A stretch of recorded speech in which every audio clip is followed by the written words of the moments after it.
ಲೋಕ ಕಲ್ಯಾಣಾರ್ಥವಾಗಿ ಇರುಮುಡಿ ಮಹೇಶ್ ಬೇರಿ ದಾನ್ಪುರ ಮತ್ತು ಕುಕನೂರು ಹನುಮ ಮಾಲಾಧಾರಿಗಳಿಂದ ಇರುಮುಡಿ ಪೂಜೆ. ಕುಕನೂರು ಪಟ್ಟಣದ ದಾನ್ಪುರ ಗ್ರಾಮದ ಶ್ರೀ ಮಾರುತೇಶ್ವರ ದೇವಸ್ಥಾನದಲ್ಲಿ ಪ್ರತಿ ವರ್ಷದಂತೆ ಈ ವರ್ಷವೂ ಕೂಡ ಮಾರ್ಚ್ 31ರ ಮಂಗಳವಾರದಂದು ಹನುಮ ಮಾಲಾಧಾರಿಗಳಿಂದ ಇರುಮುಡಿ ಪೂಜೆ ನೆರವೇರಿಸಲಾಯಿತು. ಮಹೇಶ್ ಬೇರೆ ಗುರುಸ್ವಾಮಿ ಪೂಜೆಯನ್ನ ನೆರವೇರಿಸಿ ಮಾತನಾಡಿ, ಹನುಮ ಮಾಲಾಧಾರಿಗಳು ಆಂಜನೇಯನಿಗೆ ಸಮರ್ಪಿತವಾದ ಪವಿತ್ರ ವ್ರತವಾಗಿದ್ದು, ಮಾಲಾಧಾರಿಗಳು ವಿಶೇಷ ಪೂಜೆ ಭಜನೆಗಳನ್ನು ನೆರವೇರಿಸಿ ಪವಿತ್ರವಾದ ಇರುಮುಡಿಯನ್ನ ಹೊತ್ತು ಭಕ್ತಿಪೂರ್ವಕವಾಗಿ ಅಂಜನಾದ್ರಿ ಬೆಟ್ಟಕ್ಕೆ ಹೋಗಿ ಪೂಜೆಯನ್ನ ಸಮರ್ಪಿಸಿ ಮಾಲಾಧಾರಿಗಳು ಮಾಲೆಯನ್ನ ವಿಸರ್ಜನೆ ಮಾಡುತ್ತಾರೆ. ಹನುಮ ಮಾಲಾಧಾರಿಗಳು ಮಾಲೆಯನ್ನ 5, 11, 21 ಅಥವಾ 41 ದಿನಗಳ ಕಾಲ ಕಟ್ಟುನಿಟ್ಟಾದ ವ್ರತವನ್ನು ಆಚರಿಸುತ್ತಾರೆ. ಈ ಅವಧಿಯಲ್ಲಿ ಅವರು ಕೇಸರಿ ಅಥವಾ ಕೆಂಪು ವಸ್ತ್ರಗಳನ್ನು ಧರಿಸಿ ನಿತ್ಯವೂ ಹನುಮಂತನ ಪೂಜೆ ಮತ್ತು ಜಪ ಮಾಡುತ್ತಾರೆ. ಯಾತ್ರೆಗೆ ಹೊರಡುವ ಮೊದಲು ಮಾಲಾಧಾರಿಗಳು ತಮ್ಮ ತಮ್ಮ ಮನೆಗಳಲ್ಲಿ ಅಥವಾ ಹನುಮ ಮಂದಿರದಲ್ಲಾಗಲಿ ಗುರುಸ್ವಾಮಿ ಮಾರ್ಗದರ್ಶನದಲ್ಲಿ ಇರುಮುಡಿ ಕಟ್ಟುವ ಕಾರ್ಯಕ್ರಮ ನೆರವೇರಿಸಲಾಗುತ್ತೆ. ಇರುಮುಡಿಯಲ್ಲಿ ಅಕ್ಕಿ, ತೆಂಗಿನಕಾಯಿ, ಬೆಲ್ಲ, ಹೂವು ಹಾಗೂ ಪೂಜಾ ಸಾಮಗ್ರಿಗಳನ್ನು ಇರಿಸಲಾಗುತ್ತೆ. ಇರುಮುಡಿಯನ್ನ ತಲೆಯ ಮೇಲೆ ಹೊತ್ತು ಪಾದಯಾತ್ರೆ ಅಥವಾ ವಾಹನದ ಮೂಲಕ ಅಂಜನಾದ್ರಿ ಬೆಟ್ಟಕ್ಕೆ ತಲುಪುತ್ತಾರೆ.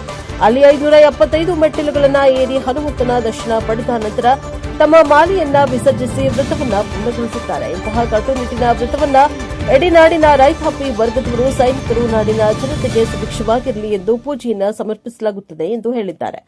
ಬಸವರಾಜು ಮುಚ್ಚಗಿ ಮಾತನಾಡಿ, ಹನುಮ ಮಾಲಾಧಾರಿಗಳಿಂದ ಪ್ರತಿ ವರ್ಷದಂತೆ ಈ ವರ್ಷ ಇರುಮುಡಿ ಪೂಜೆ ಮತ್ತು ಅನ್ನದಾಸೋಹ ಕಾರ್ಯಕ್ರಮ ನೆರವೇರಿಸಿಕೊಂಡು ಬರ್ತಾ ಇದ್ದು, ಪ್ರತಿಯೊಬ್ಬ ಮಾಲಾಧಾರಿಗಳು ಅತ್ಯಂತ ಶ್ರದ್ಧಾ ಭಕ್ತಿಯಿಂದ ಪೂಜೆಯನ್ನ ಸಮರ್ಪಿಸಿಕೊಂಡು ಬರ್ತಾ ಇದ್ದು, ನಾಡಿನ ಸಮಸ್ತ ಮನುಕುಲ ಹಾಗೂ ಪ್ರಾಣಿ ಪಕ್ಷಿಗಳು ಸುಭಿಕ್ಷವಾಗಿ ಜೀವನ ಸಾಗಲಿ ಎಂಬುದು ಮಾಲಾಧಾರಿಗಳ ಮಹದಾಸೆಯಾಗಿದೆ ಎಂದು ಹೇಳಿದ್ದಾರೆ. ಈ ಸಂದರ್ಭದಲ್ಲಿ ಮಾಲಾಧಾರಿಗಳಾದ ಈರಪ್ಪ ಮತ್ತಾಳ, ರುದ್ರಯ್ಯ ಬಂಡಿ, ಪರಶುರಾಮ್ ಹೂವಿನಗೋಳ, ವೆಂಕಟೇಶ ಹೂವಿನಗೋಳ, ರಮೇಶ್ ಹುಗಾರ್, ಪರಶುರಾಮ್ ಮೇಟಿ, ಭೀಮಪ್ಪ ಮರಡಿ, ಬಸವರಾಜ್ ತಳವಾರ್, ರಮೇಶ್ ಆರೇರ್, ಮಲ್ಲಪ್ಪ ಹಟ್ಟಿ, ಶಂಕರ್ ಇಬೇರಿ, ವೀರೇಶ್ ಗುರುಕುಲ್, ಕಿರಣ್ ಅಸಲಿ, ಹನುಮಂತ ಎಂ ಗೊರ್ಲೆಕೊಪ್ಪ ಇತರರು ಹಾಜರಿದ್ದರು. ಬ್ಯೂರೋ ರಿಪೋರ್ಟ್ ಚೆನ್ನಯ್ಯ ಹಿರೇಮಠ್, ಪ್ರಜಾ ಪವರ್ ನ್ಯೂಸ್, ಕುಕನೂರು.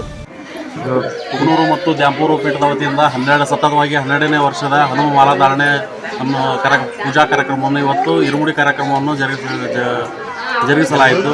ನಾವು ಪ್ರತಿ ವರ್ಷದಂತೆ ಈ ವರ್ಷವೂ ರೈತರಿಗೆ, ಸೈನಿಕರಿಗೆ ಹಾಗೂ ಗ್ರಾಮದ ಗುರು ಹಿರಿಯರಿಗೆ ಮತ್ತು ಎಲ್ಲ ಹಿಂದೂ ಬಾಂಧವರಿಗೆ ಒಳ್ಳೆಯದಾಗಲಿ ಅಂತಂದೇಳಿ ನಾವು ಹನುಮ ಮಾಲವನ್ನು ಹಾಕ್ತಾ ಇದ್ದೀವಿ.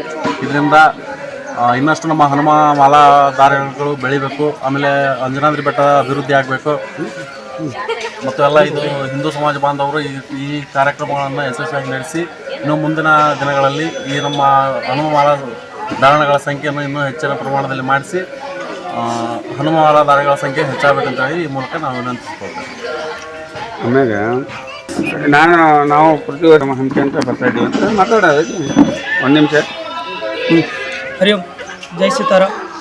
ಕುಕನೂರು ದ್ಯಾಂಪುರ ಗ್ರಾಮದ ವತಿಯಿಂದ 12ನೇ ವರ್ಷದ ಹನುಮ ಮಾಲಾಧಾರಣೆ ಧರಿಸಿ ಹನುಮ ಜಯಂತಿಯ ಪ್ರಯುಕ್ತ ಹನುಮ ಜನಿಸಿದ ಪ್ರಯುಕ್ತವಾಗಿ ಈ 12ನೇ ವರ್ಷ ಯಶಸ್ವಿಗೊಳಿಸಿದ ಇಂದು ಇರುಮುಡಿ ಕಾರ್ಯಕ್ರಮ ಮತ್ತು ಅನ್ನ ಸಂತರ್ಪಣೆ ಕಾರ್ಯಕ್ರಮ ಮತ್ತು ಆಂಜನೇಯ ಸ್ವಾಮಿಗೆ ಅಭಿಷೇಕ, ಆಮೇಲೆ ನಾಡಿನ ಒಳಿತಿಗೆ ರೈತರ,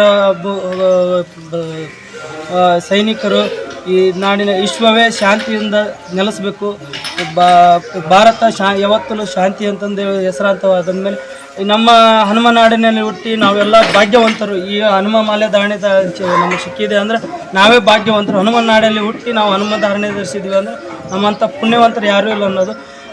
ಇಲ್ಲಿ ಈ ಹನುಮ ಮಾಲಾಧಾರಣೆಯಲ್ಲಿ ಯಾವುದು ಮೇಲು ಕೀಳು, ಜಾತಿ ಭೇದ ಭಾವ ಯಾವುದನ್ನು ಇಲ್ಲಿ ನೋಡದೆ ಒಂದೇ ಮಾಲಾಧಾರಿಗಳು ಒಂದೇ ಅನ್ನೋ ಭಾವನೆಯಿಂದ ಈ ಮಾಲಾಧಾರಣೆಯಲ್ಲಿ ವಿಶೇಷವಾಗಿ ಕಾಣುತ್ತೆ. ಅದೇ ರೀತಿಯಾಗಿ ಎಲ್ಲರೂ ಸಹೋದರ ಮತ್ತು ಒಂದು ಬಾಂಧವ್ಯದಿಂದ ನಾವು ಬೆರ್ಕೊಂತ ಹೋಗ್ತೀವಿ. ಹಾಗಾಗಿ ಇದು 12ನೇ ಇಷ್ಟು ವರ್ಷ ನಡೆಯಲಿಕ್ಕೆ ಕಾರಣನೇ ಇದು ಒಂದು ಸಹೋದರತ್ವ ಬಾಂಧವ್ಯದಿಂದ ನಡೆದಿರೋದಕ್ಕೆ ಹಿಂದೂ ಸಮಾಜ ಒಗ್ಗಟ್ಟಾಗಿ ಇಲ್ಲಿ 12ನೇ ವರ್ಷ ಈಗ ಗ್ರಾಮದಲ್ಲಿ ಈ ಕುಕನೂರು ಗ್ರಾಮ ಮತ್ತು ದ್ಯಾಂಪುರ ಗ್ರಾಮದಲ್ಲಿ ನಡೆದೈತೆ ಅಂದರೆ ಸಾಕ್ಷಿ ಕುಕನೂರು ಮತ್ತು ದ್ಯಾಂಪುರ ಗ್ರಾಮ ಅನ್ನೋದು ಎರಡು ಮಾತಿಲ್ಲ. ಎದುರಾಗಿ ಈ ವರ್ಷ ಎಲ್ಲ ಯಾತ್ರಾರ್ಥಿಗಳು ಹನುಮ ಮಾಲಾಧಾರಿ ಯಾತ್ರೆ ಹೊಂಟಿದ್ದಾರೆ. ಇಂದು ಸಂಜೆ ಅವ್ರಿಗೆಲ್ಲರಿಗೂ ಶುಭವಾಗಲಿ, ಅವ್ರ ಕುಟುಂಬಕ್ಕೆ, ಅವ್ರಿಗೆ ಎಲ್ಲ ಮಾಲಾಧಾರಿಗಳ ಕುಟುಂಬಕ್ಕೆ ಮತ್ತು ಅವ್ರನ್ನ ಸುಖ ಸಮೃದ್ಧಿ ಆರೋಗ್ಯವನ್ನು ಕಾಪಾಡಲಿ ಅಂತ ಆಂಜನೇಯ ಸ್ವಾಮಿಯಲ್ಲಿ ಬೇಡಿಕೆ. ಜೈ ಶ್ರೀರಾಮ್, ಜೈ ಶ್ರೀರಾಮ್, ಜೈ ಶ್ರೀರಾಮ್, ಜೈ ಶ್ರೀರಾಮ್, ಜೈ ಶ್ರೀರಾಮ್, ಜೈ ಶ್ರೀರಾಮ್, ಜೈ ಶ್ರೀರಾಮ್.